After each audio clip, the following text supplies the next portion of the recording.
ராஜாவுக்கு நிறைய சொத்து பத்து, நிறைய தோட்டம், மாங்காய் தோட்டம், கொய்யா தோட்டம், நிறைய தோட்டம்லாம் இருந்துச்சு, நிறைய சொத்தெல்லாம் இருந்துச்சு.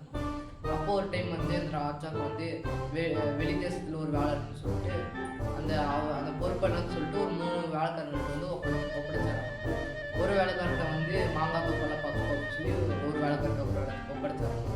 இன்னொரு வேலைக்காரர்கிட்ட வந்து இந்த கொய்யா தோப்பெல்லாம் நீ பார்த்துக்கோ அப்படின்னு சொன்னாங்க. இன்னொரு வேலைக்காரர்கிட்ட வந்து இந்த திராட்சை செடி, இந்த திராட்சை தோட்டத்தில் நீ பார்த்துக்கோ அப்படின்னு சொன்னாங்க.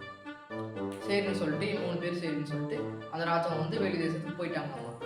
போனதுக்கப்புறம் இந்த ஃபஸ்ட்டு வேலைக்காரர் வந்து அந்த மாங்காய் தோட்டத்தில் நல்லா பார்த்துக்கிட்டாராம்மா. அந்த மாங்காயெல்லாம் பொறிச்சு நிறையா விற்று அதை விட டபுள் மடங்கு காசு சம்பாதிச்சாங்க. அவர் 2வது வேலைக்காரர் வந்து அந்த கொய்யா தோட்டத்தில் இருக்க விளையிற எல்லா கொய்யாக்காயும் கொண்டு போய் விற்று நிறைய காசு சம்பாதிச்சு அதை விட டபுள் மடங்கு காசு சம்பாதிச்சு வச்சாங்க. ஆனால் அந்த 3வது பொறுப்பு கொடுத்த வேலைக்காரர் மட்டும் அப்படியே சோம்பேறியாக தூங்கி முடிச்சுட்டு அப்படியே இருந்தாராம, எந்த வேலையும் செய்யாமல்.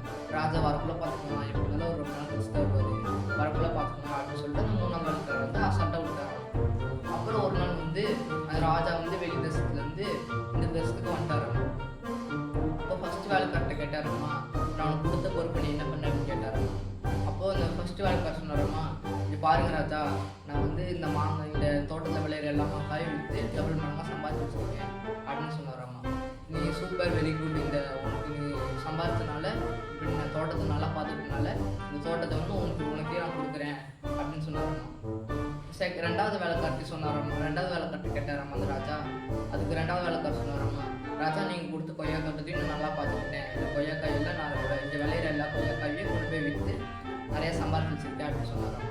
சரின்னு சொல்லிட்டு அந்த 2வது வேலைக்காரருக்கும் வந்து சூப்பர் சொல்லிட்டு அந்த கொய்யா தோட்டத்தை வந்து அவருக்கே கொடுத்துட்டாராம்மா.